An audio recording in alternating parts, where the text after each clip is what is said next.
Darklings, lightlings, and hybrids, and everyone in between, how are you doing? Excuse the little noises. I got, Floki down there doing something, fiddling around. You know how it is. So today I had an idea for spooky season.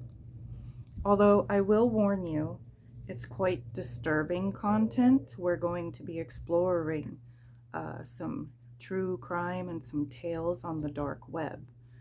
And it gets pretty graphic. There's some pretty horrifying things we're going to be talking about today. So if you are sensitive to these types of things, child abuse, cannibalism, gore, things like that, I urge you to please click off now, though I will not go into heavy detail when it pertains the abuse of minors and such. So, because I just can't do that myself, or I'll be really down for days. So we're not going to get too graphic.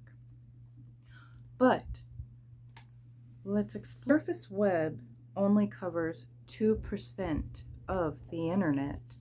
Most of the internet is encrypted layers, and we call that the dark net. You need to have special software or a Tor browser in order to access it, which I do not recommend anyone go and try to access the dark web. There's a lot of disturbing and creepy criminals on there, and yeah, it just wouldn't be a good time, okay? Also, people need to have certain softwares to protect their IPs and other things from hackers. It's just a huge red flag. Don't do it. There's also a lot of crazy and interesting videos that circulate on there. Some of the things that the dark web includes is anonymity. So it would be very difficult for the authorities to track or trace any of these criminals. Not to mention they use Bitcoin and cryptocurrency in order to make their purchases anonymous as well. To guns, basically anything is for sale on there, including animal abuse porn and child abuse porn, or secret government files, or people's credit card and identity information. There are even rumors of hitmen for hire. There is too much awful things on there that will make you lose faith in humanity, but other things on there are spooky videos, art videos, mysterious videos, even games, and some of them just leave you questioning, like, what the fuck is going on in people's lives? So today, for spooky season, I wanted to bring you horror, but there is no scarier horror than reality horror. Number one is a video that I had come across from the dark web. And when I say it is chilling, it is freaking chilling, okay? You can find it on YouTube. I will link it, but I warn you, it's disturbing. It is called Blank Room Soup. So this video was really hard to watch, kind of made me sick, and it just gives you the most unsettling, shook feeling. You see a man being forced to eat some sort of soup as he cries uncontrollably, while the men in costumes or mascots watch him. They even pat his back or coerce him to eat the soup as he sobs. There are many theories about this video, ranging from him being kidnapped, owing them money, or to the soup possibly being human remains or remains of his family. But nobody really knows the context, which makes it even more horrifying in my opinion. The video ends with the men in the mascot costumes running towards the captive like he is going to attack him. Video 2. Possession or drugs? This next video that I had come across was really haunting as well. Said to have come from the dark web, it is also on YouTube. So this video shows a man walking with his friend in a train station or a subway station, And they're recording a casual conversation until they come across this girl sitting on the floor behind like this thing. And when he walks the corner of this thing, I don't know if it's like a dumpster or something, they see her sitting there and she appears to be bleeding. He asks if she's okay and she starts screaming.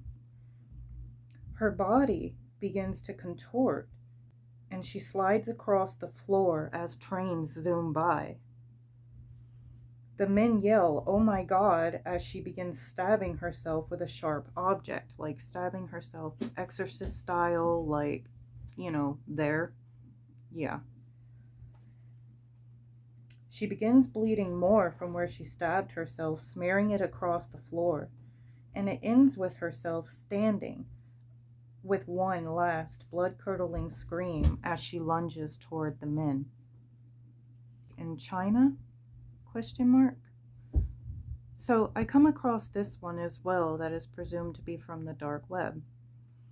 And this video shook me a bit, although I will say as a gamer and a zombie apocalypse prepper, I've prepared for this moment my entire life. But on a real note, so it appears to be filmed with some sort of infrared type of technology, though it didn't have like the red and yellow colors. It made all the warmth glow like light. So I don't really know what that's called. But it was filmed from a military helicopter as they chase a man who is running on foot through woods in a village. And it appears like he is running for his life. And at first, we don't see what he's running from until more people enter the camera, appearing to be chasing the man. The people recording speak in a foreign language, so I can't really make out what they're saying, but they sound really concerned. When the running man turns to shoot at the group chasing him through what looks like a village, I assume he's a soldier. More and more people close in on the soldier at a really fast speed. He shoots all around him, bullets not affecting his assailants. Finally, they get the soldier, ripping him apart. The camera picks up his blood spattering across the ground. As the pilot of the helicopter is heard screaming in a very convincing way, like it's so convincing you'll be like, how is this faked? It just gives you that shuddering gut feeling of terror. Within moments, all that is left of the soldier on the ground is blood, as the zombies, or whatever these things are, run away. Okay, here's where we get to the two last and the two most disturbing. Again, warning. Cannibal Cafe. On the dark web, there is a site called Cannibal Cafe. There are documents detailing how to properly prepare and carve human bodies. Forums of people who share the craving for human flesh are present, where they share tips, and it is often mentioned how women are preferred. There is an actual murder case documented about a man who picked up another man from the site. I should add here that there are people on that site that fetishize wanting to be consumed, which I don't understand. Help me understand. Armin Muse was the cannibal's name, a German man born December 1st, 1961. His victim, Bernd Brantz, emailed him on the site offering himself to be eaten. They met several times until one day upon meeting at Armin's home, agreeing that would be the night their fantasy would take place. Armin had lit candles and wine prepared, and it seemed like a sickening, intimate moment for them. Byrne wanted to be alive as he was slowly consumed. The event was recorded as Byrne laid in the bathtub and Armin stabbed him, cutting off his genitals, and it being the first part that he would cook and consume. Sorry, nothing turns my stomach like cannibals. Cut his body up, packaging and freezing it, and the police raided the home, finding the meat and the video documenting the entire process, even the cutting and the consuming of the body. He was sentenced to life in prison. And our last one, and in my opinion the most disturbing one, is red rooms and snuff films. Red rooms are torture rooms, often set up with many horrific devices or operating tables or chairs with shackles.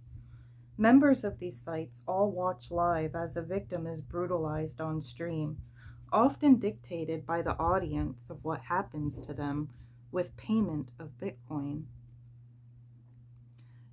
It is sick to me that people pay to dictate the torture and killing of another human being. Again, help me understand. The ultimate results for the victim is death or, quote, snuffed out. You can only access these rooms via cryptic links sent by a member. Some who have accidentally entered these links via hacking have reported extreme trauma for the rest of their lives, and if they tried to stop it or speak out in the chat when the murders were happening, the members would ridicule and shame them, calling them an empath and laughing at them as if it's a bad thing to have empathy. Sending them their own addresses or text messages to let them know they had their information with threats. If they told anyone, they were told that they and their families would be next.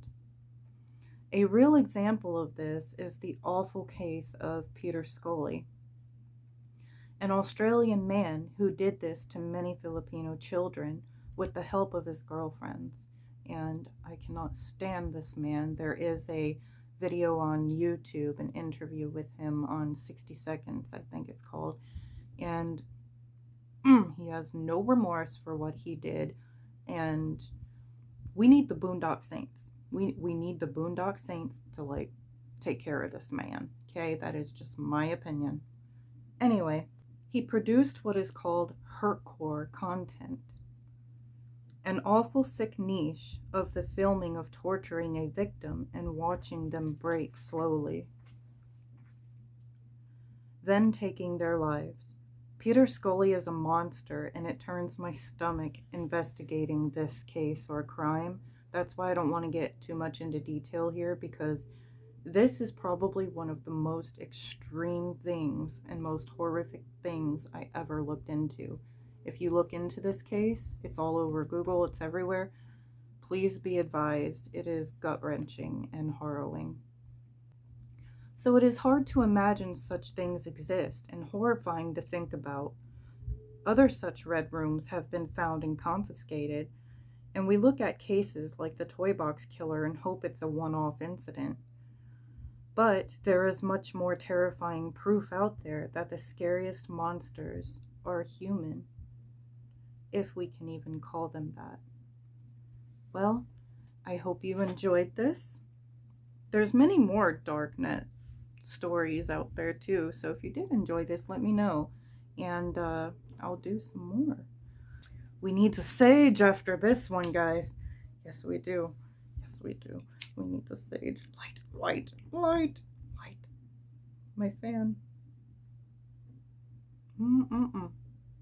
Here. Sage, you guys. Give you some. Yes. Ooh. Ooh. Well, I love you, and I'll see you.